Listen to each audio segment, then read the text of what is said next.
একটা গল্প মনে পড়ে গেল। একসময় একজন ফেরেশতা এসে এক লোককে বলল, আমি তোমার উপর খুশি, তুমি যা চাইবে আমি তোমাকে তাই দেব, তবে একটা শর্ত, যা তুমি চাইবে আমি তোমাকে সব দেব, তবে তোমার প্রতিবেশীকে দেব তার দ্বিগুণ। লোকটা বলল, একটা রোলেক্স ঘড়ি আমার চাই। ফেরেশতা তাকে রোলেক্স ঘড়ি দিয়ে দিল।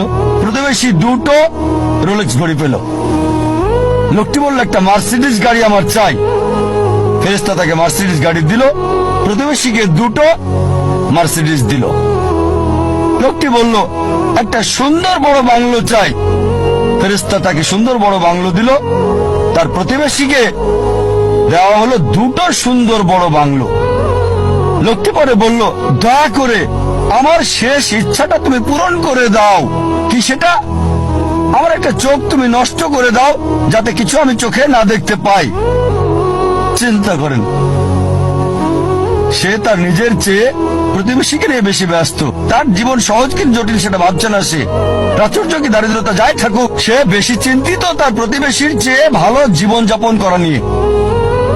এ কারণেই সে ফেরেশতাকে বলল, আমার একটা চোখ নষ্ট করে দাও, যাতে প্রতিবেশীর দুটো চোখই নষ্ট হয়ে যায়।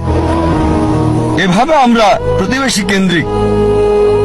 নিজে সুখী কিনা ভাবছে না, দেখতে পারবে কিনা সেটা ব্যাপার না।